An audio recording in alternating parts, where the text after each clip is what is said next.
everyone. Welcome to Jenny Book, the channel where I share my love for books. I'm Jenny, your host and bookworm. Today, I'm going to review one of my favorite books, The Girl with the Dragon Tattoo by Stieg Larsson. This is a psychological thriller and mystery novel that became an international bestseller.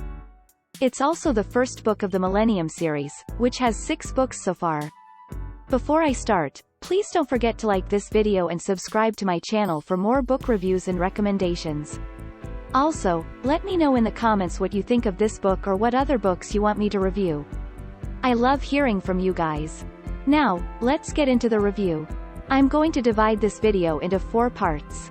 First, I'm going to give you a summary of the book without spoiling anything. Second, I'm going to tell you the strengths and weaknesses of the book. Third, I'm going to share my personal evaluation and impression of the book.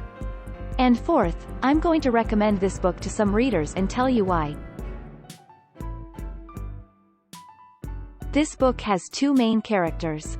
One is Michael Blomkvist, a middle-aged journalist who runs the magazine Millennium in Stockholm. He exposes corruption and injustice in his magazine. However, one day, he is sued for libel by a wealthy industrialist Hans-Erik Wennerström and loses the case. He is sentenced to prison and his magazine faces a crisis. The other one is Lisbeth Salander, a young hacker who works as an investigator for a security company.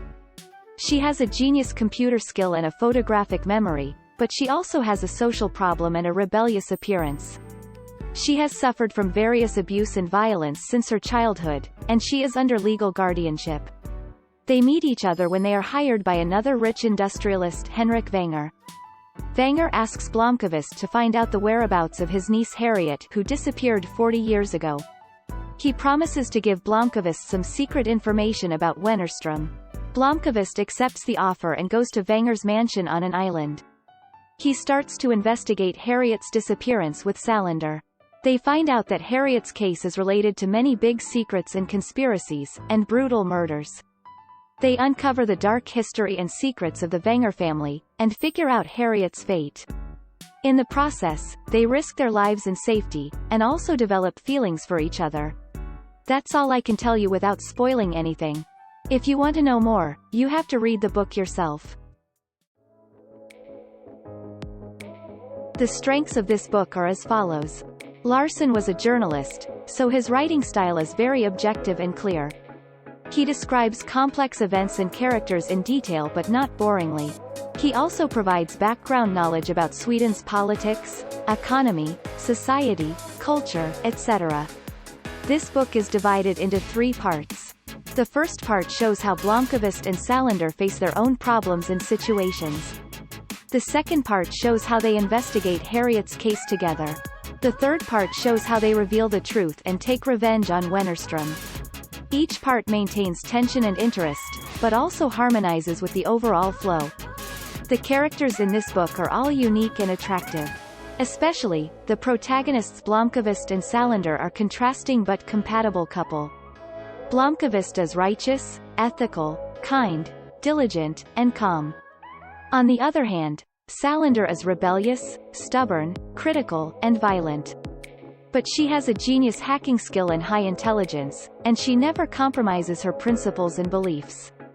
They help each other but also change each other. The story of this book is very interesting and thrilling. The author mixes various themes and materials to create a complex but fresh story.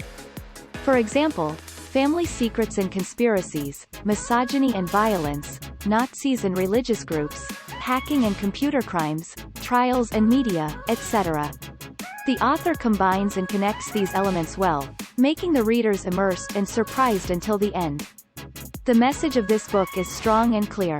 The author criticizes misogyny and violence against women, corruption and injustice, conflict between the weak and the strong, etc., and suggests ways to overcome them.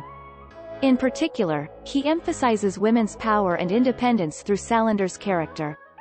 The weaknesses of this book are as follows. This book is about 500 pages long, which can be boring or burdensome for some readers. Also, some scenes or descriptions can be too long or unnecessary. This book contains many violent scenes and contents. For example, murder, rape, abuse, torture, etc., are depicted realistically and vividly. These scenes can be shocking or unpleasant for some readers. This book was translated from Swedish to English. In this process, some original meanings or nuances can be lost or distorted. Also, the translator's style or expression can be inconsistent or awkward. I was very satisfied with this book. I like psychological thriller and mystery genre, and this book fulfilled all the elements of that genre. I enjoyed guessing and solving the puzzles, being surprised by the unexpected twists, and feeling the tension and curiosity while reading the book. The part that impressed me the most was when Salander took revenge on her guardian who raped her. That scene was very cruel and shocking, but at the same time, it gave me a sense of justice and liberation. I applauded Salander for reclaiming her body and life, and avenging those who abused her. I also learned a lot from this book. I learned about Sweden's history and culture, politics and economy, society and law, etc. I also realized how serious and widespread misogyny and violence against women are. I looked at the world more widely and deeply through this book. I also empathized with this book. I am like Blomkvist, who is righteous, ethical, kind, diligent, and calm. I also want to fight against corruption and injustice, and pursue truth and love like him. I also want to have a genius hacking skill and high intelligence like Salander. I also want to protect my body and life like her, and never compromise my principles and beliefs.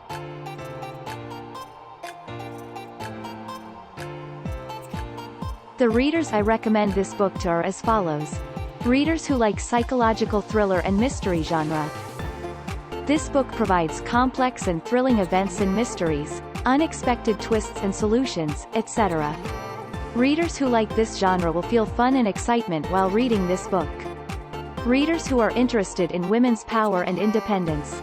This book criticizes misogyny and violence against women, and emphasizes women's power and independence. Especially, Salander's character can be a role model for women. Readers who are interested in women's power and independence will feel empathy and courage while reading this book. Readers who are interested in Sweden's history and culture, politics and economy, society and law. This book also provides background knowledge about Sweden's history and culture, politics and economy, society and law. Readers who are interested in Sweden will learn about Sweden, compare it with their own country, and learn from it while reading this book. This is the end of my book review of The Girl with the Dragon Tattoo. This book gave me a lot of fun and emotion, insight and learning. I strongly recommend this book to you, and I also want to read other books of the Millennium series. Thank you for watching Jenny Book today. I hope you enjoyed this video as much as I enjoyed making it. Please don't forget to like this video and subscribe to my channel for more book reviews and recommendations. Also, let me know in the comments what you think of this book or what other books you want me to review. I love hearing from you guys. See you next time with another great book. Bye.